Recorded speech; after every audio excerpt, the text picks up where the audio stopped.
दोस्तों welcome to wisdom UP government exam channel. कैसे हो भाई आप सभी? आप लोगों के लिए एक बहुत ही बेहतरीन अपडेट और बहुत ही शानदार इन्फॉर्मेशन में लेके आया हूं। हाँ जी दोस्तों, जैसे कि आप लोगों को पता होगा, चिकित्सा के क्षेत्र में नोबेल प्राइज जो है वो 6 अक्टूबर को मिल चुका है। और नोबेल प्राइज में दोस्तों कौन कौन से 3 वैज्ञानिकों को चिकित्सा के क्षेत्र में नोबेल प्राइज दिया गया है वो अपन आज की क्लास में याद करेंगे।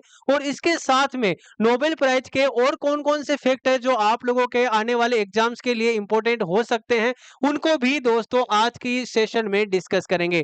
अगर वाकई में आज का कंटेंट आप लोगों को अच्छा लगे तो क्लास को लाइक करिएगा, शेयर कीजिएगा और इस चैनल पर नए हो तो चैनल को जरूर आप लोग सब्सक्राइब कीजिएगा। चलिएगा दोस्तों, मैं आपको बताता हूं कि चिकित्सा के क्षेत्र में अभी 6 अक्टूबर को कब दिए गए भाई? 6 अक्टूबर को दोस्तों नोबेल प्राइज दिए गए हैं, है ना? और दोस्तों नोबेल प्राइज देना कब से स्टार्ट किया? बहुत इंपॉर्टेंट क्वेश्चन है, हर एग्जाम में आपसे पूछा जाता है। तो दोस्तों एक डेट याद रखिएगा, 10 दिसंबर 1901 को नोबेल प्राइज की शुरुआत की गई थी। अरे भाई क्यों की गई थी? तो दोस्तों याद रखिएगा, दोस्तों स्वीडन के ही एक साइंटिस्ट थे अल्फ्रेड नोबेल, जिन्होंने क्या किया? डायनामाइट का आविष्कार किया। क्या किया दोस्तों? डायनामाइट का आविष्कार किया। तो इन्हीं की याद में दोस्तों नोबेल प्राइज दिए जाते हैं। और पहली बार जो नोबेल प्राइज दिए गए थे वो कब दिए गए थे?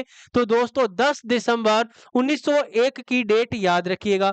तो दोस्तों नेक्स्ट क्वेश्चन आपका ये होना चाहिए कि पहली बार 10 दिसंबर 1901 को जब नोबेल प्राइज दिया गया तो किसको दिया गया? तो दोस्तों अभी रिसेंटली मेडिसिन के क्षेत्र में 3 वैज्ञानिकों को दिया गया है। तो मेडिसिन का आपको बहुत इंपॉर्टेंट हो जाता है। तो मेडिसिन के क्षेत्र में दोस्तों अगर आप लोगों से पूछ ले फर्स्ट नोबेल प्राइज किसको दिया गया, तो वॉन बेरिंग का नाम आप लोग याद रखिएगा।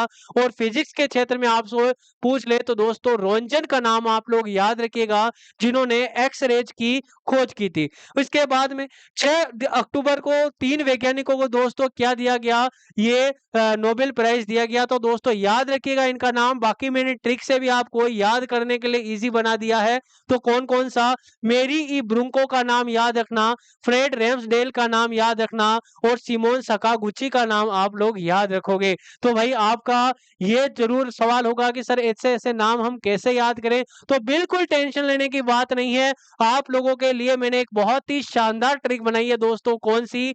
मेरी फ्रेंड सिमोन को बुखार है। तो भाई देखो कितना इजी हो गया। बुखार से याद रखिएगा दोस्तों, बुखार, चिकित्सा, ये कुछ मिलते जुलते शब्द है। तो बुखार से चिकित्सा आप लोग याद रखना।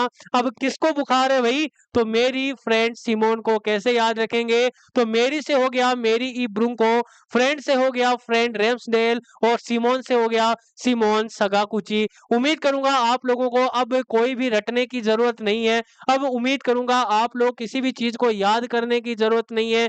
ऑप्शन देख के आप लोग क्वेश्चन का आंसर कर सकते हैं। तो दोस्तों क्या याद रखना है? मेरी फ्रेंड सिमोन को बुखार है, तो याद रखना मेरी ई ब्रुंको, फ्रेंड रेम्सडेल और सिमोन सकागुची। तो दोस्तों कैसी लगी ये ट्रिक, कैसा लगे ये अपडेट, जरूर कमेंट बॉक्स में बताइएगा।